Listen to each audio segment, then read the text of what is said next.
Praise the lord. આજે આપણે માથી 6 અને તેની 9મી કલમમાંથી પ્રભુના વચનો જોવાના છે. વચન આ પ્રમાણે છે, માટે તમે આ પ્રમાણે પ્રાર્થના કરો, ઓ આકાશમાંના અમારા પિતા, તમારું નામ પવિત્ર મનાવો. આમીન. આ પ્રભુનું વચન છે, માથી 6 તેની 9મી કલમ. આજનો આપણો જે વિષય છે એ વિષય છે ઈશ્વરની પવિત્રતા કેવી રીતે દર્શાવવી. પ્રભુ ઈસુ ખ્રિસ્ત શિષ્યોને પ્રાર્થના વિશે શિક્ષણ આપે છે, પ્રાર્થના વિશે સમજાવે છે, તેમને પ્રાર્થના કરતા શીખવે છે. અને એ પ્રાર્થનામાં સૌથી પહેલી બાબત, ઓ આકાશમાંના અમારા પિતા, તમારું નામ પવિત્ર મનાવો. ઈશ્વર પવિત્ર છે અને ઈશ્વરની પવિત્રતા આપણે કેવી રીતે દર્શાવી શકીએ.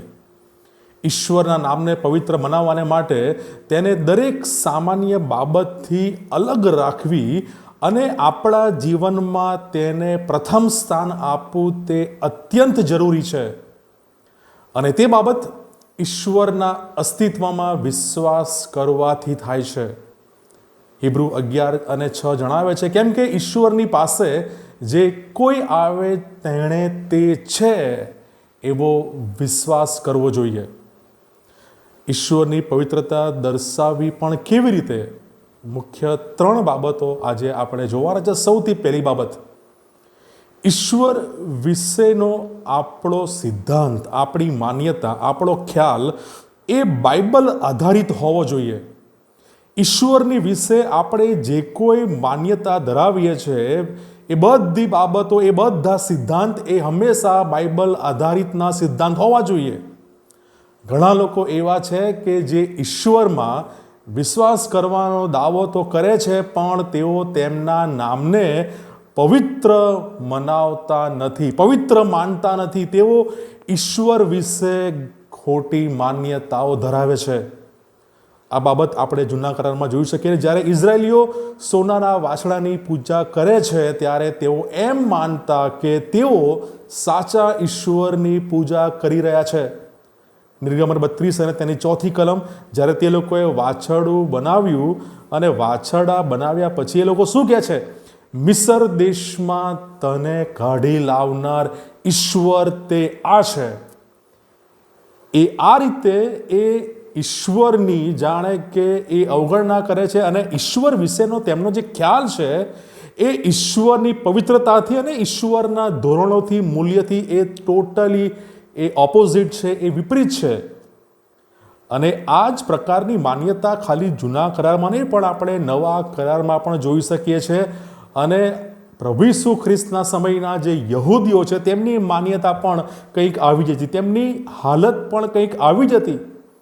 તેઓને એમ લાગે છે કે તેઓ સાચા ઈશ્વરની પૂજા આરાધના કરી રહ્યા છે, પણ યોહાન 8 અને 44માં પ્રભુ ઈસુ ખ્રિસ્ત તેઓને કહે છે, તમે તમારા પિતા શૈતાનના છો. પ્રભુ ઈસુ ખ્રિસ્ત એ લોકોને કહે છે, તમે તમારા પિતા શૈતાનના છો, તમે સાચા ઈશ્વરની આરાધના, ભજન તમે કરતા નથી, તમે તમારા પિતા શૈતાનના છો. અને એનું કારણ પણ આપણને એ જ યોહાન 8 અને તેની 44 અને તેની 44મી કલમથી લઈને આગળની કલમ તમે વાંચો, જો તમે એની 47મી કલમ વાંચો, એ નોંધે છે, તમે ઈશ્વરના વચનો સાંભળતા નથી. અને એ 47મી કલમનો આગળનો ભાગ એ કહે છે, જે ઈશ્વરના છે તે ઈશ્વરના વચનો સાંભળે છે અને જે નથી એ સાંભળતા નથી. એ સમયના જે ધાર્મિક જે આગેવાનો છે, યહૂદીઓ છે, એ લોકો પ્રભુ ઈસુ ખ્રિસ્ત તેઓને તમારા પિતા શૈતાનના છે એ શબ્દો વાપરે છે યોહાન 8 અને 44માં. એનું કારણ કે તેઓ ઈશ્વરને અને ઈશ્વરના વચનોને સાંભળતા નથી, એને પાળતા નથી. પહેલી બાબત કે આપણે આપણા ઈશ્વર વિશેનો જે આપણો જે ખ્યાલ છે, વિચાર છે, માન્યતા છે, એ બધા સિદ્ધાંત એ બાઇબલ આધારિત, ઈશ્વરના ધોરણો, મૂલ્યો આધારિત એ હોવા જોઈએ. ત્યારે આપણે ઈશ્વરનું નામ પવિત્ર મનાવી શકીએ છીએ. અને આગળ જોઈએ બીજી બાબત, આપણે પવિત્ર ઈશ્વરની પવિત્ર હાજરીથી આપણે વાકેફ રહેવું પડે. કારણ કે તે આપણને તેમની પ્રાથમિકતાઓ ઉપર ધ્યાન કેન્દ્રિત કરવામાં અને આપણા જીવનના દરેક પાસામાં, દરેક ક્ષેત્રોમાં તેમના દ્રષ્ટિકોણથી જોવાને માટે તે મદદ કરે છે. જો આપણે ઈશ્વરની પવિત્ર હાજરીથી વાકેફ છીએ તો આપણે હવે આપણા અથવા જગતના દૃષ્ટિકોણથી નહીં પણ ઈશ્વરના દૃષ્ટિકોણથી આપણે એ બાબતો જોઈએ છે અને પ્રાથમિકતામાં સૌથી પ્રથમ અને અગ્રેસર સ્થાન આપણે ઈશ્વરને આપીએ છીએ. અને આ બાબત દાઉદ બરાબર સારી પેઠે જાણે છે, એ સમજે છે. માટે ગીતશાસ્ત્ર 16 અને 8 કહે છે, મેં મારી સમક્ષ યહોવાને નિત્ય રાખ્યા છે. ઈશ્વરની પવિત્ર હાજરી દાઉદ એની સમક્ષ એ હંમેશા રાખે છે.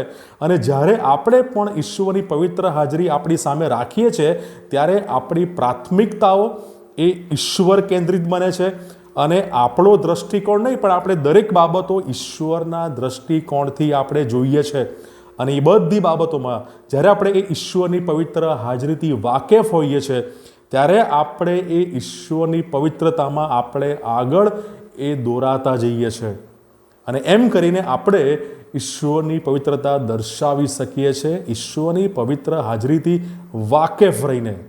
ત્રીજી અને અંતિમ બાબત, આજ્ઞા પાલન દ્વારા.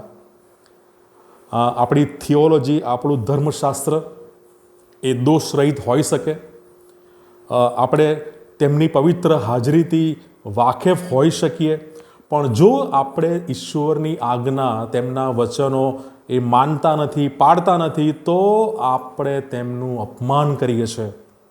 માથી 5 અને 16 જણાવે છે, તમે તમારું અજવાળું લોકોની આગળ એવું પ્રકાશવા દો કે તેઓ તમારી સારી કરણીઓ જોઈને આકાશમાંના તમારા પિતાની સ્તુતિ કરે. આપણી થિયોલોજી એટલે કે આપણું ધર્મશાસ્ત્ર, આપણે પવિત્ર હાજરીથી વાકેફ પણ હોઈ શકીએ, પણ જો આ બધી બાબતો હોવા છતાં આપણે જો ઈશ્વરની આજ્ઞા પાળતા નથી, માનતા નથી, તેને અનુસરતા નથી, તો આપણે ઈશ્વરનું અપમાન કરીએ છીએ, ઈશ્વરને આપણે અવગણીએ છીએ. અને માથી 5 અને 16 જે પ્રમાણે આપણે હમણાં વાંચ્યું તે પ્રમાણે, તમે તમારું અજવાળું લોકોની સમક્ષ એવી રીતે પ્રકાશવા દો કે તેઓ તમારી સારી કરણીઓ જોઈને આકાશમાંના તમારા ઈશ્વર, તમારા પિતાની એ સ્તુતિ કરે. ઈશ્વરની પવિત્રતા એ ઈશ્વર વિશેના ખ્યાલ એ બાઇબલ આધારિત રાખીને કરી શકાય છે.